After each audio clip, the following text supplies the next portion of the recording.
Hi everybody, I'm Badass Mofaku. And you could be joining us live. You could be joining us live here on the Badass Mofaku Twitch channel. The link will be in the bio. Give us a thumbs up so we're good on the algorithm and all that. Welcome to the channel. We're going to be reading today 16 Accords of Madness, Volume 12.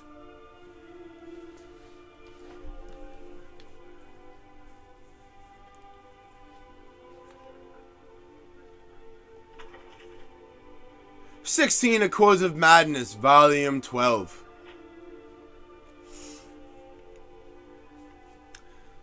Valakaf's Tale. In the days before the Asinium's founding, the spurred orc folk were subjected to ostracism and persecutions even more numerous and harsh than their progeny and accustomed to their own age.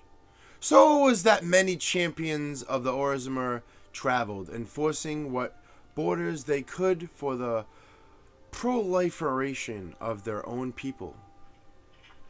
Many of these champions are spoken of yet today, among them the Cursed Legion, Groma the Hairless, and the noble Egmund Grokavra. This later crusader would have certainly risen to legendary status throughout Tamriel, but he not being subject to the attention of certain Daedric princes. Egmund Grokavra was the bastard son of the young maiden who was killed in childbirth.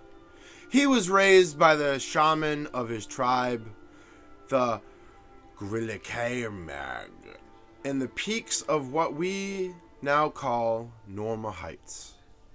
Late in his 15th year, Egmund forged by hand an ornate suit of scaled armor, a rite of ascension among his tribe. On a blustery day, he pounded the final rivet in draping a heavy cloak over the bulky mantle. Egmund set out from the village for the last time. Words of his exploit always returned home, whether defending merchant caravans from brigades and liberating enslaved beastfolk. News of the noble orc crusader began to grace even the lips of Bretons, often with a tinge of fear. Less than 2 years after ascending to maturity, Grokavra was nothing camp when a thin voice called out from the thickening night. He was surprised to hear the language of his people, spoken by a tongue that was obviously did not belong to an orc. "Lord Kara," said the voice, "tales of your deeds have crossed the lips of many, and have reached many ears. Peering into the murk, Intmig made out the silhouette of a cloaked figure, made wavy and emperor by the lazy campfire. From the voice alone he had thought the interloper of an old hag, but now decided he was in the presence of a man of slight and lanky build, though he could discern no further detail. Perhaps the wary orc began, "But I seek no glory. Who are you?" Ignoring the question, the stranger continued, "Despite that, the Orzamer glory finds you, and I hear a gift worthy of it." The visitor's cloak parted slightly, revealing nothing but faintly glistening buttons in the pale moonlight, and a bundling was withdrawn and tossed to the side of the fire. Between the two, Enmig cautiously removed the rags in which the object was swathed and dazzled to discover the item to be a wide, curved blade with ornately decorated handle. The weapon had heft, and Egmig realized on brandishing that the elaborate pommel disguised the more practical purpose of a balance the considerable weight of the blade itself. It was nothing much to look at in the present condition, though the orc, but once the tarnish was cleared and away, a few missing jewels restored, it would indeed be blade worthy of a champion, 10 times his own worth. His name is Neb Crescent, spoke the thin stranger, speaking the oppression, lighting Grocaris' face. I got her for a horse and a secret in warmer times. But in my old age, I'd be lucky to even lift such a weapon. It's only proper that I pass her on to one such as yourself. To possess her is to change your life forever. Overcoming his initial infatuation with the arc of his own steel, Enmig turned his attention back to the visitor. Your words are fine, old man, Enmig said, not masking his suspicion. But I'm no fool. You traded for his blade once, and you will trade for it again tonight. What is it that you want?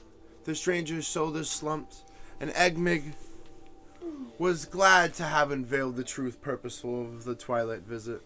He sat with him a while, eventually offering a stack of furs, warm food, and a handful of coins in exchange for the exotic weapon. By morning, the stranger was gone. In the week following, Enmig encountered the stranger. Neb Crescent had not left its scabbard, but he had encountered no enemy in the woods, and his meals consisted of fowl and small game caught with bow and arrow. The peace suited him fine on the 7th morning. While fog still crept between the low-hanging boughs, Enmig ears pricked up at the tailgate crunch at a nearby footfall in the dense snow and forest debris. Enmig nostrils flared, and he was upwind, being unable to see or smell his guest, and knowing what the breeze carried his scent in that direction. Edmund's guard was up, and he cautiously drew Neb Crescent from its sheath. Enmig himself was not entirely sure of all that happened next. The first moment of conscious memory in Edmund Grocaris' mind was drawing Neb Crescent was the image of the curved blade sweeping through the air in front of him, spouting blood all over the virginal powder coating the forest floor. The second memory was a feeling of frenzied bloodlust creeping over him, and it was then that he saw, for the first time, his victim. An orc woman, perhaps a few years younger than himself, her body, a canvas of grisly wounds, even to kill a strong man 10 times over. Enmig's disgust overwhelmed the madness that had overtaken him, and with all his will enlisted, he released Neb Crescent from his grip and let the blade sail. With his discordant ringing, it spun through the air and was buried in a snowdrift. Enmig flew the scene in shame and horror, drawing the hood of his cloak up to hide himself from the judging eyes of the rising sun. The scene where Enmig Crocareth was murdered and his own kind was a macabre one. Below the neck, the body was flayed and mutilated, almost beyond recognition. But the untouched face was frozen in a permanent expression of abject terror. It was here that Sheogorath performed certain rites that summoned Bakalith, and the two Daedric lords held court in the presence of the disfigured corpse. "Why show me this, mad one?" began Machath. Once he recovered from his initial wordless outrage, "Do you take such pleasure in watching me grieve the murder of my children?" His guttural voice rumbled, and the patron of the Ozmer looked upon his counterpart with accusing eyes. By birth, she was yours, brother outcast, began Sheogorath. Solemn! I lost my place.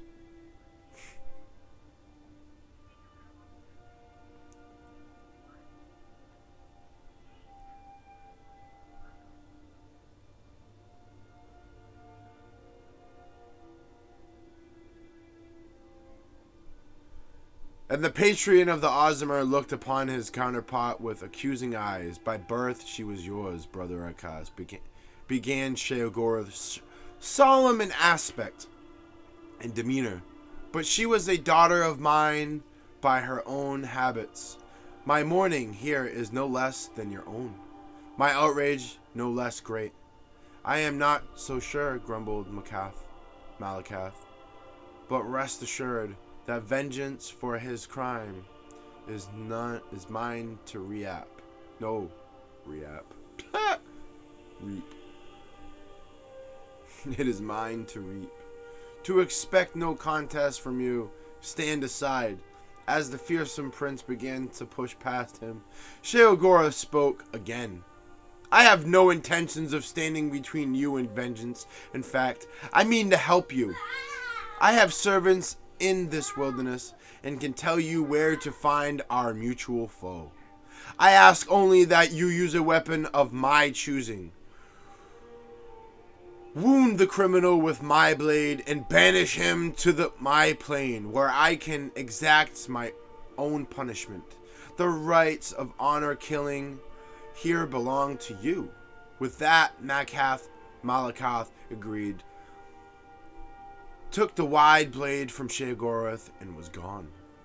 Malakath materialized in the path of the murderer, the cloaked figure obscured through a blizzard haze, bellowing a curse so foul as to wilt the surrounding trees. The blade was drawn, and Malakath crossed the distance more quickly than a wild fox. Brothing with rage, he swung the blade in a smooth arc, which lopped the head of his foe cleanly off, then plunged his blade up to its hilt in his chest, choking off the spurts of blood into a steady growing stain of red bubbling beneath the scaled armor and heavy cloak.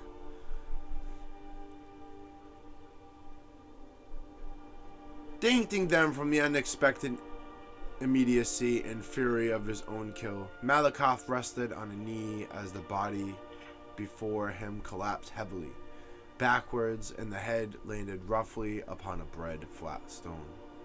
The next sound broke the silence like a bolt. I'm sorry, sputtered the voice of Enmigro Kara. Malakath's eyes went wide as he looked upon the severed head, seeping blood from its wound, but somehow kept alive. Its eyes wavered about wildly, trying to focus on the aspect of Malakath before it. The once proud eyes of the champion were choked with fear of grief, pain, and confused recognition. To his horror, Malakath recognized only now that the man he had killed was not only of his Ozmer children, but very literally a son he had blessed on Orc Maiden with years hence. For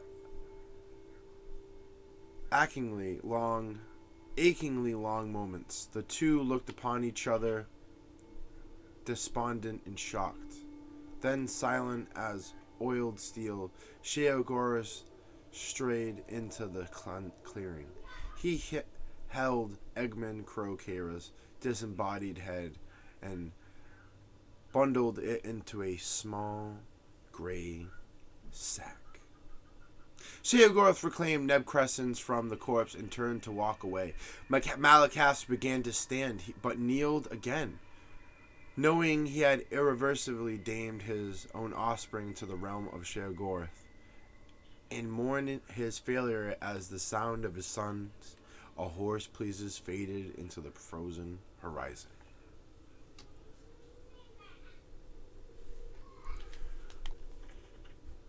Once again, guys, that's been a reading of 16 Accords of Madness, Volume 12.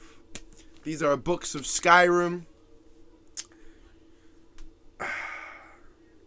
And you can follow us on Twitch, right there in the fucking bio. And you can give us a thumbs up to help us with the algorithm. That would be fire.